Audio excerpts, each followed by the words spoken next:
A group of Cornish Rotarians and firefighters have driven emergency service vehicles across Europe to Kosovo, along with more than £100,000 worth of vital medical aid and firefighting equipment.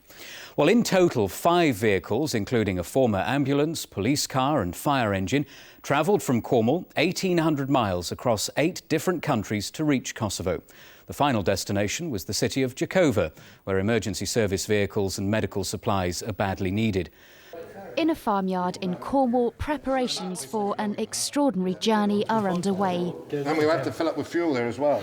Donated emergency service vehicles, no longer of use in the southwest, are being transformed for a new life in Kosovo. This old St John ambulance is now a mobile doctor's surgery. And despite the Albanian stickers, there's no disguising the new paramedic vehicle's former identity. A week later, 1 a.m. on the Kosovan-Serbian border, and the first glimpses of the convoy. Exhausted but in high spirits, the Cornish vehicles arrive. It was wonderful. It was an experience. The delays were an experience. Lots of good points, 1 or 2 bad points, but over nearly 2,000 miles we had an absolute ball. It's a 5th day on the road for the convoy, and it has covered nearly 1,800 miles and crossed 8 borders to get here. The long hours of driving are behind the convoy now, but this is a challenge far from over. The pressure is on to get these vehicles being used on the front line here as quickly as possible.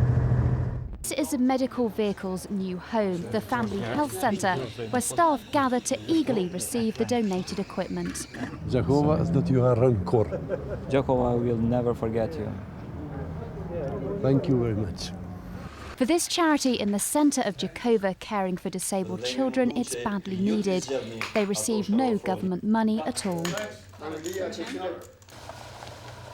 60 miles away, the new mobile doctor's surgery is already in demand, calling at the remote village of Denyan. Despite the wet weather, mothers and babies are already queuing.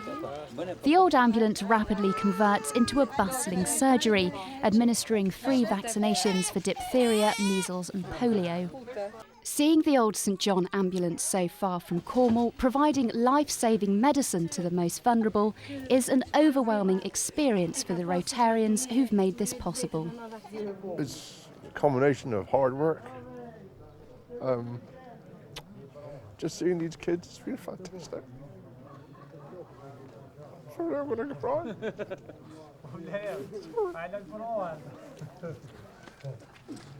I think we've hit all our targets here. We provided the aid that we planned. It was needed. We've provided it. Now we can see that there's even greater need elsewhere within just a few miles of here. So as far as we're concerned, the show goes on. There's more to be done. So the search begins once more in the southwest for vehicles and supplies for another aid convoy, which aims once again to make a difference to ordinary people living in Kosovo. Louise Hubble, BBC Spotlight, Kosovo, southwest Kosovo.